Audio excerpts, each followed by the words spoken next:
Welcome back, my DIY nomads. It is one of those exciting days. As I mentioned before, I'm here with Johnny. Johnny is the big man down at Gnarly Tree. I don't know if I mentioned the actual name of the company before. Gnarly Tree is a t-shirt company, really epic. Sustainable t-shirts. Yeah, 100% organic cotton. Yeah. He prints it all himself, and he is going to be the legend that is going to be providing me with some merch to show you guys.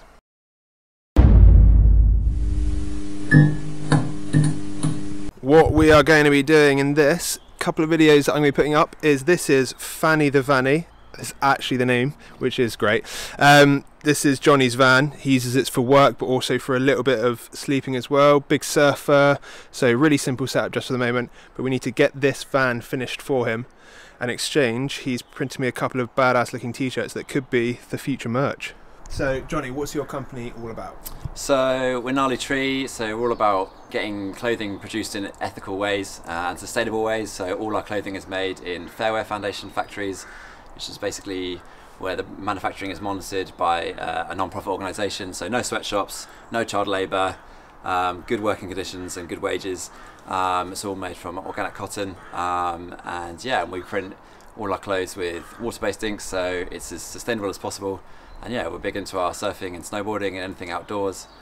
So we basically try and design t-shirts, sweatshirts that kind of reflect a life outdoors, really. That's what we do. Also, can we appreciate how badass the Lego is? I mean, that on the side of a van just looks cool. Right everyone, we've made some good progress. I wanted to get a couple of remedial jobs out the way. So we've basically got, as you can see from all this tape everywhere and these wires and all this sort of stuff, there's already this roof vent in, so we've wired everything up. We've got all the cables leading here. What we've done is we've got 4 lights in this main area behind the sliding door, and then we've got 2 along the wall over here. These 2 are like quite close to the back wall here, so that when you're like sat in bed, when you have lights on in bed, you're usually either sat up reading a book or doing something else, and you don't want the light in your eyes, but you want it to be able to like shine on the thing you're doing or something like that along those lines. So we've pushed it to the back wall, the rest of it's clear. And these 4 lights are on a separate switch. These 2 are on their own switch as well, so you can have all the lights on at once if you want to, but you can also separate them, so it's nice. You're not like at night, you're not like getting that full intensity into your eyes and like keeping yourself awake. But yeah, these are all going to run down. Hopefully the leisure battery will be somewhere down here, but we are just getting everything set up for cladding tomorrow, and then we're going to build a unit today. We should insulate the roof today, but we'll see how that goes. Getting cracking.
Morning everyone, it is a brisk fresh new day, and what we've done so far is we've got all the cables done as I mentioned.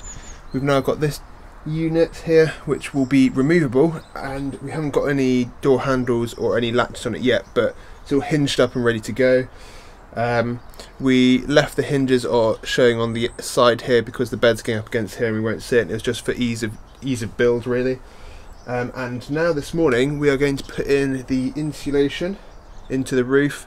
Then we're going to put a layer of Reflectix as like almost like a vapor barrier, and then we are going to get all the holes poked through for all the cables, clad it, and then the roof will be done hopefully.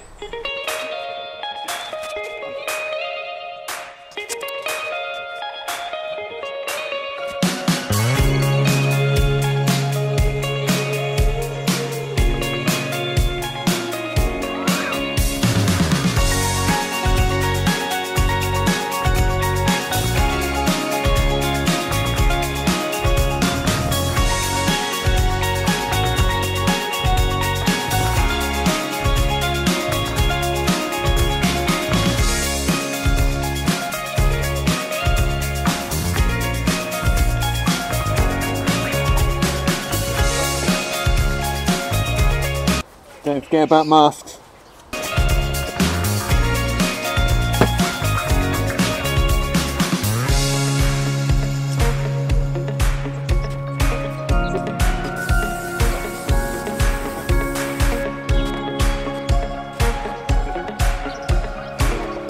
So Johnny's being an absolute superstar and cutting up all the lengths. What we're going to do is we're going to cut them as if this is 120 wide.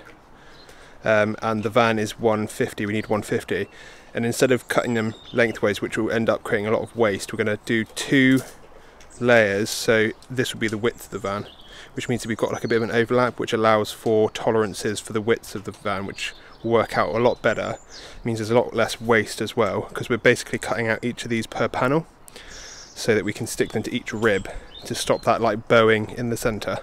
But this is what we've got so far. So we've got all the wool in there, and you can see like the gaps where each rib is, and we're going to stick the Reflectix over each area to keep it in there, tape it in there.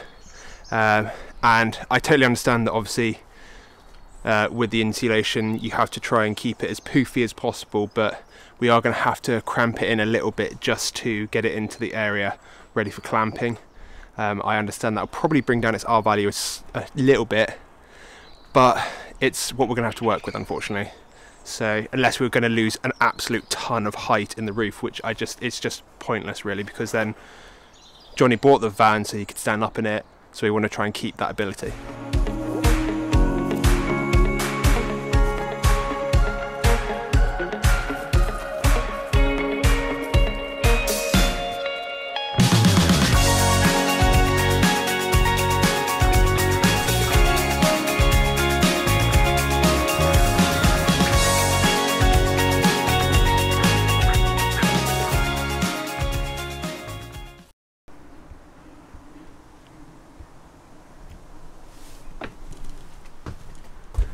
So we've got all of the Reflectix in, holding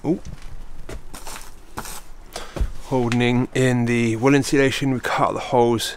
We've got all the light cables peeking through. So now on to the exciting bit, which is cladding. Oh yeah, it's gonna look amazing. Look at this, guys. We are over halfway done with all the cladding. Really exciting. It's looking really good. Massive improvement, and we've got the insulation being hidden away now, which is really epic. On these beams here, I've made sure that obviously we've overlapped the insulation on them, so that as the cladding screwed into it, they're not like almost sort of basically touching the metal, just so that if there is a chance that condensation forms on those steel ribs, it doesn't leach into the cladding and cause mould or rot. But obviously Johnny's going to be using this as a surf van and also for his work, so we have to just make sure that I've given a bit of advice. So like for instance, there's going to be wetsuits used in here and other equipment and stuff like that, so it's just a case of being careful when you're done with a trip or at the end of a trip. Make sure you get this thing aired out, make sure you keep that moisture level down, get that good ventilation going through. Even said potentially look at sort of putting, when you're back home or something, getting a heater, putting it in here using the mains off of the electricity at home, heating it up in here and getting some air circulating through, so in case there's any potential build-up of moisture behind there, you're definitely going to increase your odds of removing as much of it as possible.